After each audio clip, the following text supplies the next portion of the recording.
하나님 말씀은 창세기 11장 1절에서 9절까지 말씀입니다.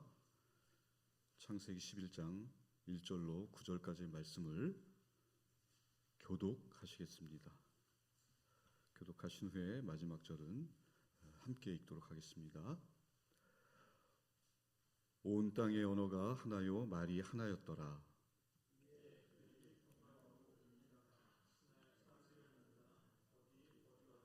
서로 말하되 자 벽돌을 만들어 견고히 굽자 하고 이에 벽돌로 돌을 대신하며 역청으로 진흙을 대신하고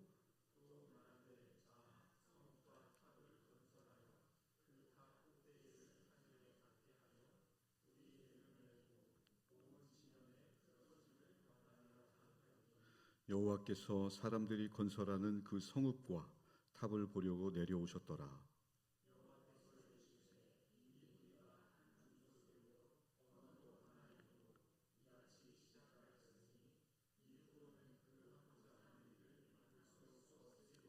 자, 우리가 내려가서 거기서 그들의 언어를 혼잡하게 하여 그들이 서로 알아듣지 못하게 하자 하시고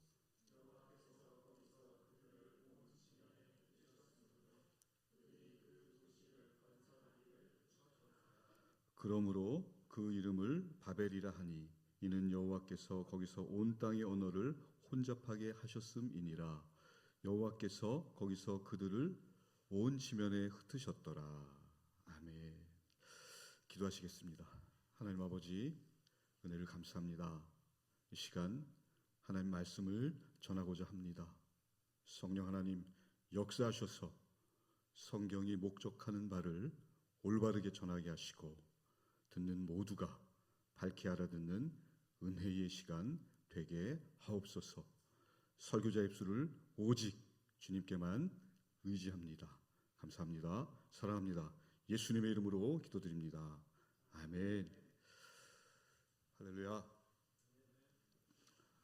오늘은 가스펠 프로젝트 6번째 시간으로 악의 확산을 늦추시는 하나님이라는 제목으로 말씀을 나누겠습니다. 지난 시간에 우리는 하나님이 홍수로 세상을 심판하시고 노아와 그의 가족에게 은혜를 베푸신 것에 대해서 살펴봤습니다. 이렇게 하나님께서 은혜를 베푸시면 더 좋게 살아야 할 터인데 인간들은 더 악해집니다. 노아 이후의 세대에는 죄가 더해졌다라고 말씀합니다. 하늘에 닿을 만큼 높은 탑을 쌓으려고 합니다. 바벨탑입니다. 자기 이름을 높이려는 인간의 계획을 하나님이 보십니다. 그리고 그러한 인간의 욕망을 하나님께서 심판하십니다. 그 욕망의 근원이 자신이라는 우상이기 때문이었습니다. 하나님께서 이 죄를 아시고 죄의 확산을 늦추시는 그런 방법을 선택하십니다. 오늘 말씀의 주제는 하나님의 영광을 훼손하려는 인간의 시도를 하나님께서 심판하시고 막으신다입니다. 그래서 오늘 전체적인 말씀을 자신들이 하는 일이 무엇인지도 모르고 스스로 자멸하려는 인간, 그리고 그것을 늦추시는 하나님을 이렇게 대비하면서 들어보시면 좋을 것 같습니다. 무슨 말씀이냐면 인간들은 끊임없이 탑을 쌓아서 하나님께 도전하고 하나님께 닿으려고 합니다. 하나님의 권위를 뚫으려고 하죠. 그러나 표면적으로 하나님께서 그것을 막으셔요. 근데 그 내용의 핵심이 뭐냐면 인간들의 도전에 대해서 하나님이 두려워하시거나 그런 게 아니라 정말 이 깊은 의미는 인간을 사랑하시고 보호하시는 하나님의 자비가 들어 있습니다. 그래서 하나님의 영광을 훼손하려는 이 인간들의 시도를 하나님께서 어떻게 막아가시는지 말씀을 따라가면서 그 답을 한번 구해보도록 하겠습니다. 여러분, 하나님의 영광이 무엇일까요? 하나님의 영광. 권위? 위엄, 전지전능하신 파워? 맞습니다.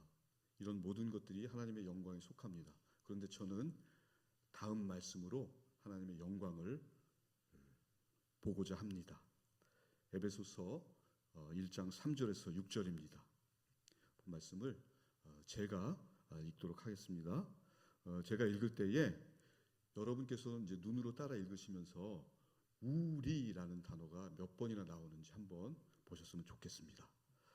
제가 읽겠습니다. 찬송하리로다 하나님 곧 우리 주 예수 그리스도의 아버지께서 그리스도 안에서 하늘에 속한 모든 신령한 복을 우리에게 주시되 곧 창세전에 그리스도 안에서 우리를 택하사 우리로 사랑 안에서 그 앞에 거룩하고 흠이 없게 하시려고 그 기쁘신 뜻대로 우리를 예정하사 예수 그리스도로 말미암아 자기의 아들들이 되게 하셨으니 이는 그가 사랑하시는 자 안에서 우리에게 거저 주시는 바 그의 은혜의 영광을 찬송하게 하려는 것이라.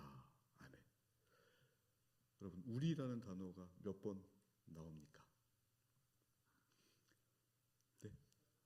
네, 6번 맞습니다. 하나님의 영광은 우리입니다. 하나님의 형상대로 지어진 인간이 하나님의 영광입니다. 그러나 인간들은 알지 못했습니다. 자신들이 어떤 지위인지 또 자신들이 무슨 일을 벌이고 있는지 몰랐습니다. 구약의 이스라엘의 실패가 그랬고요. 신약에 들어와서 바리새인들이 그랬습니다. 헛발질만 열심히 하다가 구원하러 오신 창조주 하나님을 죽입니다. 알지 못하면 하나님도 죽입니다. 아버지, 저들을 사하소서. 저들이 하는 일을 알지 못합니다. 예수님께서 기도하시죠.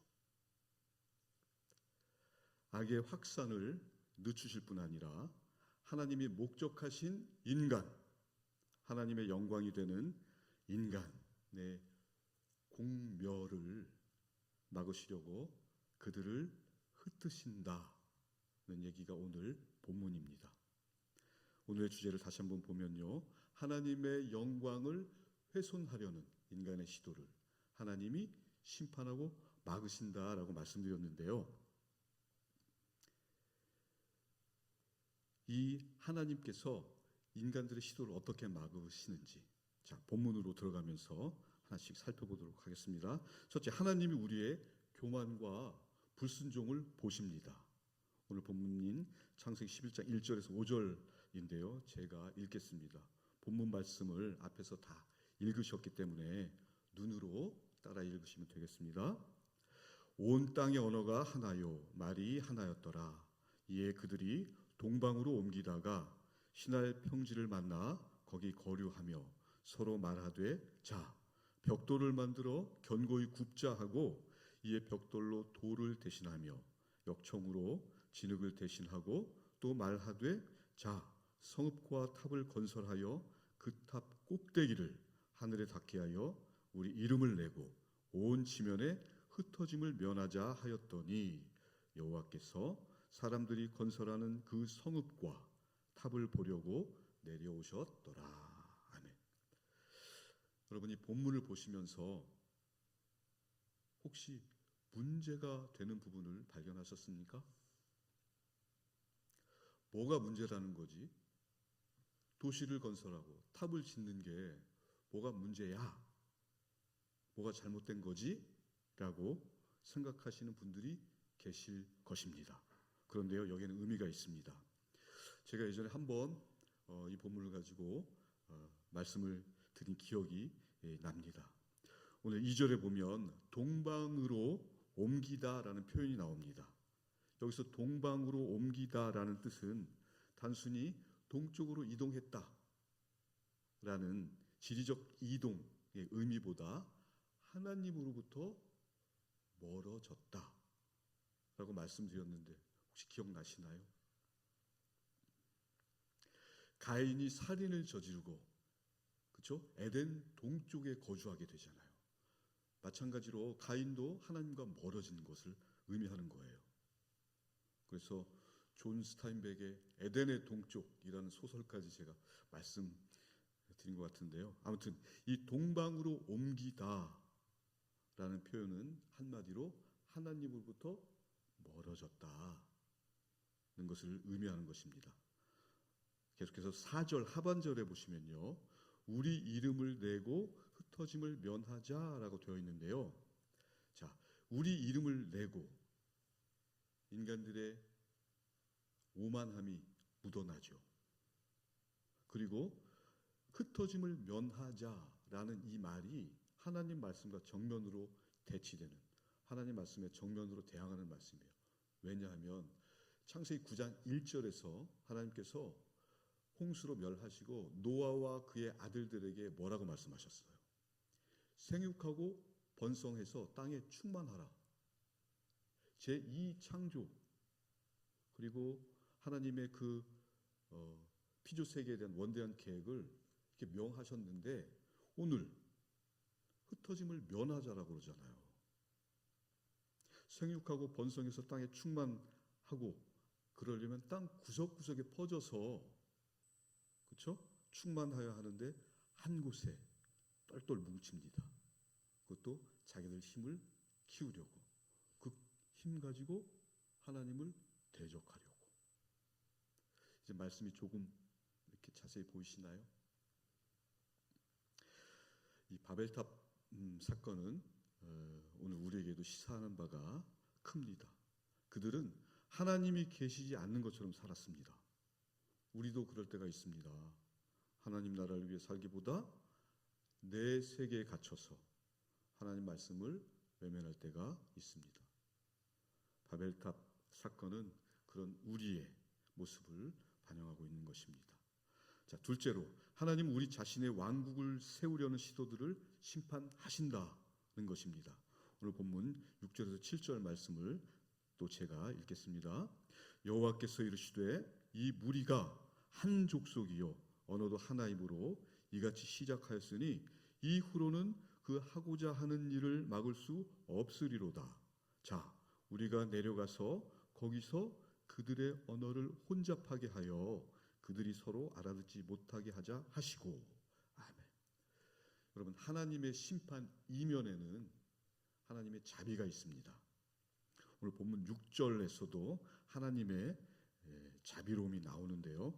6절에서 뭐라고 하십니까? 이 무리가 한 족속이요 언어도 하나이므로 이같이 시작하였으니 이후로는 그 하고자 하는 일을 막을 수 없으리로다 라고 되어 있습니다. 무슨 말씀이냐면 그들이 같은 언어를 쓰는 한 민족이었기 때문에 뭐든 할 수 있다 라는 것입니다. 사람들이 뭉치는 이유가 뭔가요? 강해지기 위해서잖아요. 우리나라도 통일을 원하는 것이 중국이나 일본을 누를 수 있게 더 강해지려는 이유가 있잖아요. 강해지고도 하나님을 잘 섬기면 문제가 없죠. 그런데요, 인간은 강해지면 교만해집니다. 여러분, 겸손한 척 하는 거 말고 정말로 겸손한 사람은 자신의 약함을 아는 사람입니다. 자신의 연약함을 아는 사람은 겸손 말고는 대안이 없습니다. 겸손하지 않고는 살 수가 없어요. 그때 정말로 사람은 겸손해지는 것입니다. 그런데 놀랍게도 하나님께서는 그런 사람들을 쓰십니다. 대부분의 인간은 강해지면 하나님을 필요로 하지 않습니다. 성경도 그것을 증언합니다. 여러분 잘 아시는 사사시대 말기에 이스라엘의 장로들이 사무엘 선지자에게 찾아와서 우리에게도 왕을 세워달라 요청하잖아요. 왜 그렇습니까? 다른 나라들처럼 강력한 왕이 우리를 지도해서 우리도 강한 나라가 되고자 하는 그런 요청이었잖아요. 사사시대는 하나님께서 사사들을 통해서 직접 통치하는 시대였습니다. 그런데 하나님께서 이 사무엘의 보고를 받으시고 얘야, 얘네가 너를 버린 게 아니라 나를 버린 것이다 라고 한탄하시면서도 그들의 요구를 들어주십니다. 사울을 왕으로 세워주셨어요. 솔로몬 왕의 경우도 마찬가지죠. 강력한 군사력을 확보하기 위해서 정략 결혼을 그렇게 했잖아요. 왕비가 700명, 후궁이 300명, 아내가 1000명이면 한 사람을 만나서 그 사람을 다시 만나려면 3년 정도 있다가 만나야 되잖아요. 여러분 계산이 되십니까? 솔로몬의 멸망은 정해져 있었던 것 같아요. 남성 여러분 가정 사역 하시잖아요. 잘 아시잖아요. 집에 계신 그 고귀하신 분 한 분 떠받들면서 사는 것도 벅찬 인생인데 솔로몬 이 1000명의 여인들을 그렇죠? 솔로몬 망할 수밖에 없었죠. 결과도 이스라엘이 남북으로 갈리고 다윗 왕조도 끝장이 납니다. 솔로몬이 구했던 강력한 나라가 그를 하나님으로부터 멀어지게 했고 자신의 왕조까지도 망하게 했다는 사실을 열왕기상 11장 11절이 증언하고 있습니다. 하나님 없이 강해지기를 원할 때 하나님은 그것을 심판하셨습니다. 오늘 바벨탑 사건도 마찬가지입니다. 그들의 심령 상태는 어떠합니까? 노아 홍수 이후로 죄가 더해졌다고 했습니다. 이 죄로 가득 찬 인간들이 한 마음으로 똘똘 뭉쳐서 죄를 짓게 되면 이 세상이 어떻게 되겠습니까? 결국 하나님은 이를 심판하실 수밖에 없고 그들은 정말로 전멸하게 되는 것입니다. 여기 하나님의 권회가 있습니다. 하나님께서는 사람들의 언어를 혼잡하게 하는 방법을 택하십니다. 그렇게 하셔서 탑의 건축을 멈추게 하셨습니다. 탑을 무너뜨리거나 번개를 쳐서 사람들을 죽이거나 지진을 일으켜서 몰살시키거나 하지 않으셨습니다. 하나님의 자비로움이 느껴지십니까? 세 번째로는요, 하나님이 우리의 계획을 실패하게 하신다는 것인데요. 오늘 본문 8절에서 9절을 또 제가 읽도록 하겠습니다. 여호와께서 거기서 그들을 온 지면에 흩으셨으므로 그들이 그 도시를 건설하기를 그쳤더라. 그러므로 그 이름을 바벨이라 하니 이는 여호와께서 거기서 온 땅의 언어를 혼잡하게 하셨음이니라. 여호와께서 거기서 그들을 온 지면에 흩으셨더라. 아멘. 하나님의 심판으로 도시 건설이 중단됩니다. 하나님은 그들을 멸망시키지 않고 지면에 흩으시는 방법으로 이 바벨탑 사건을 일단락시키십니다. 여러분, 우리는 종종 우리의 삶이 실패하거나 또는 환난이나 재난이 닥쳤을 때 하나님의 심판을 받아서 그렇다라고 해석하는 경우가 있습니다. 그런데요, 오늘 성경 말씀은 우리의 계획이 실패하는 이유는 그것이 하나님의 계획이 아니라 나의 계획이기 때문이다 라는 것을 깨닫게 하시는 것입니다. 내 계획이 실패로 끝날 때 우리는 그것이 하나님의 은혜였음을 경험할 때가 있습니다. 그 당시에는 이해를 못했지만 나중에 생각해 보면 그때 그래서 그러셨구나. 그게 은혜였구나. 이런 고백 많이 하시잖아요.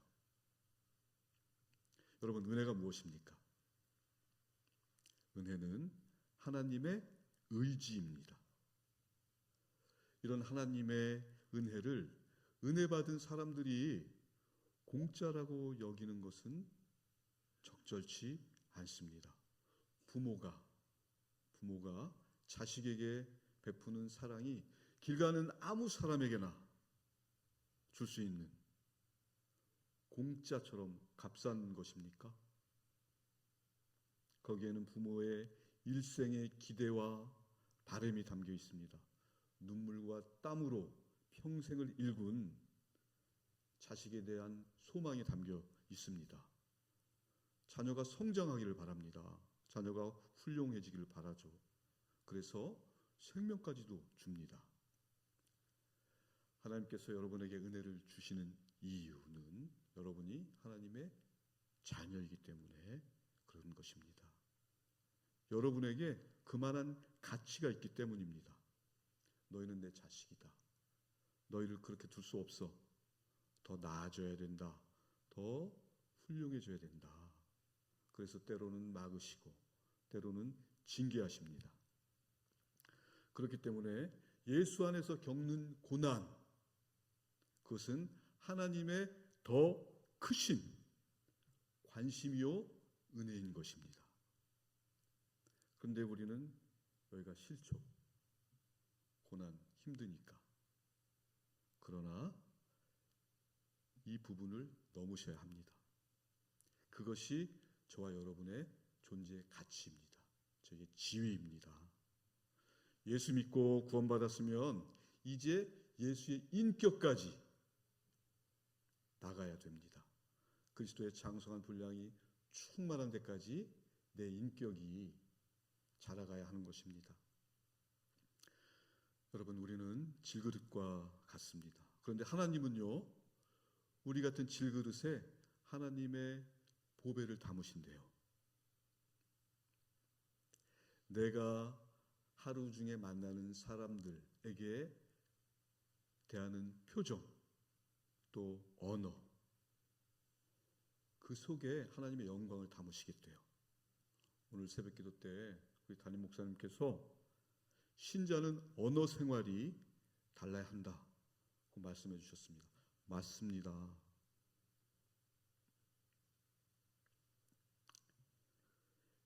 내가 만나는 사람에게 건네는 따뜻한 말 한마디, 환한 표정, 그것이 최고의 복음입니다.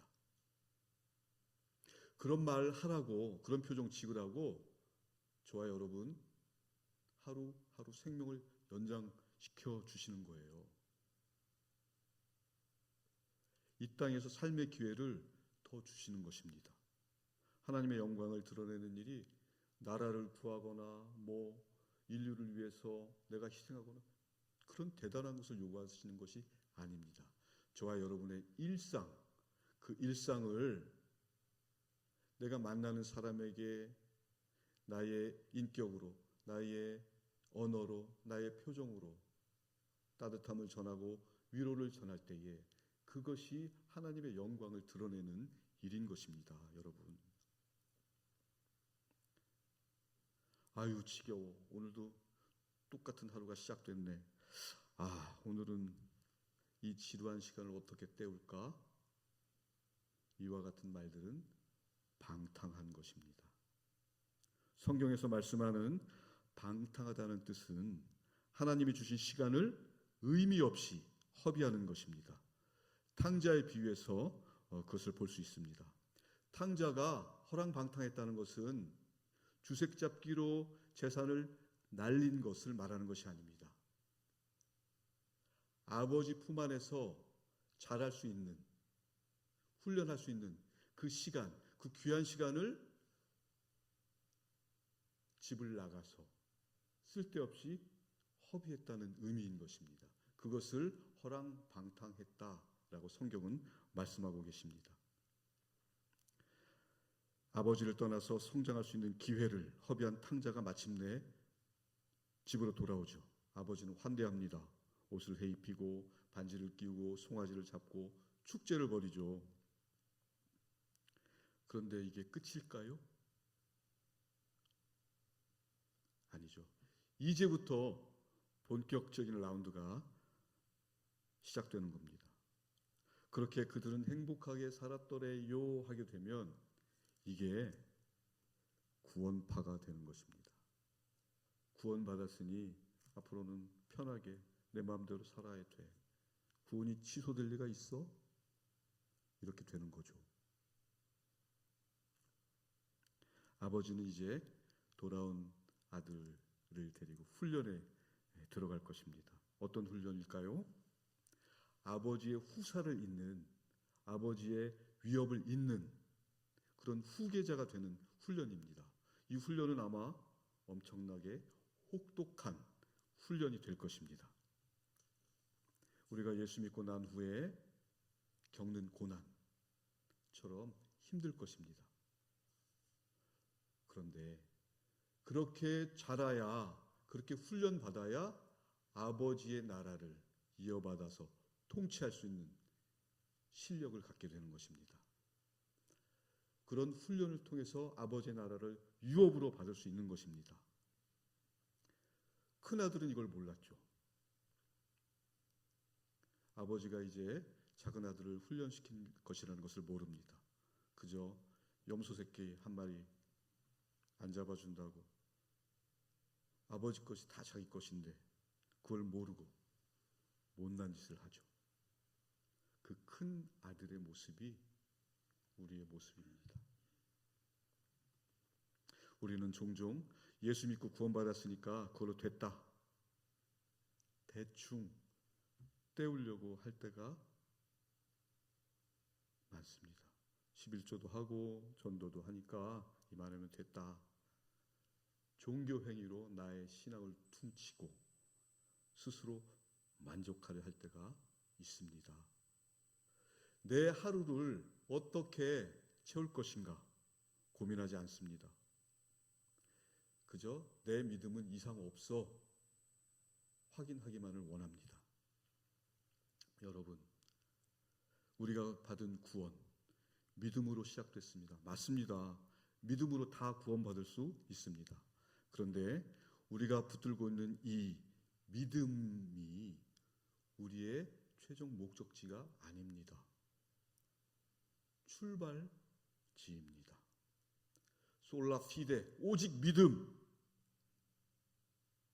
이 최고지. 무슨 소리를 하고 있는 거야? 탐탁치 않은 얼굴로 저를 째려보시는 분이 계시지 않는군요.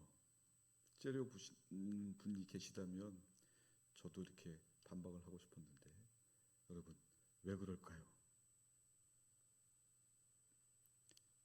성경에서 찾도록 하겠습니다. 베드로 후서 1장 5절에서 7절 말씀인데요. 이 말씀은 함께 읽으면 좋겠습니다. 베드로 후서 1장 5절에서 7절 말씀.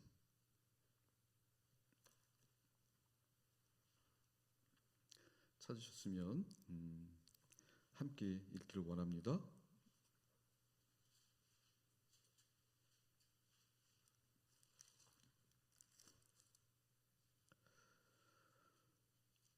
그러므로 너희가 더욱 힘써 너희 믿음의 덕에 지식을, 지식의 절제를, 절제의 인내를, 인내의 경건을, 경건의 형제 우애를, 형제 우애의 사랑을 더하라. 아멘. 이 말씀은 오늘 우리 시대 교회에 부여한 시대적 사명의 말씀이라고 생각합니다. 우리 한국 기독교가 이 부분이 약한 것 같습니다. 그동안 구원에만 몰두해서 우리 신자들의 삶을 안내하기 부족했습니다. 그래서 신자들의 삶, 성화하는 삶이 그 삶에 대해서 미처 돌보지 못했던 것 같습니다. 기독교가 힘을 잃고 사람들에게 손가락질 당하고 그런 것이 바로 이 부분입니다. 신자들의 인격, 예수 믿는 것들이 더해. 얼마나 가슴 찢어지는 말입니까? 정말 죄를 뒤집어 쓰고 옷과 마음을 찢고 통탄할 일입니다. 여러분, 믿음은 출발입니다. 그 믿음 위에 오늘 말씀처럼 덕을 쌓고 덕의 지식을, 지식의 절제를, 절제의 인내를, 인내의 경건을, 그 위에 형제우애, 그리고 사랑을 더해야 합니다. 신자들의 최종 목적지는 사랑입니다. 예수님도 그렇게 말씀하셨잖아요. 내가 너희를 사랑한 것 같이 너희도 서로 사랑해라. 그런데 그러려면 반드시 이 과정들을 지나야 합니다. 외면할 수 없습니다. 사랑까지 거저 도착할 수 없습니다. 분명히 말씀합니다. 그것들 위에 더하라. 고린도전서 13장 4절에서 사랑은 오래 참고로 시작됩니다. 이 오래 참음을 의역하면 고통입니다. 사랑은 고통이다. Love is long suffering 이라고 하는데요. 사랑은 고통을 감내하는 것이다. 덕과 절제와 지식과 인내와 경건, 형제우애, 어느 한 과정 고통스럽지 않은 것이 없습니다. 전부 만만치 않습니다. 그러나 그렇다고 대충 때우고 넘어갈 수 없습니다. 이 신자의 삶을 저와 여러분이 살아야 합니다. 이것이 우리 운명이고 성도로서 감당해야 할 책임인 것입니다. 오늘로써 창세기 11장, 즉 11장까지를 원역사라고 하잖아요. 이 원역사가 완결됐습니다. 지금까지 보신 바와 같이 이 원역사 내용은 하나님을 거부하는 인간, 그리고 그 거부하는 인간을 심판하는, 그러나 심판하시면서도 끝까지 붙잡고 은혜를 베푸시는 하나님입니다. 성경 내내 이런 하나님의 사랑이 반복되죠. 승질 급한 인간이라면 속이 뒤집힐 일입니다. 용서도 한두 번이지 여러분이라면 이런 하나님 하실 수 있겠습니까? 그러나 하나님은 나 더 이상 이런 하나님 못해 먹겠다. 다 쓸어버리고 말 잘 듣는 애들로 새로 시작하자고 하지 않으시고 우리의 실패 위에서 계속 일하십니다.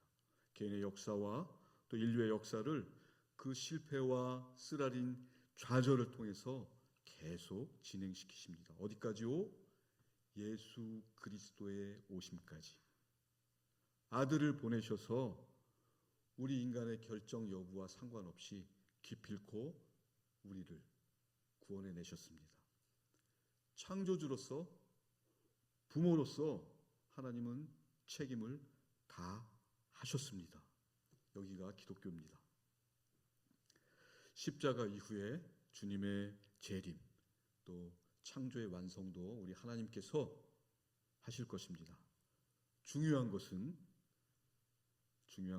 그 일을 같이 하자고 여러분과 제가 불려나왔다는 사실입니다.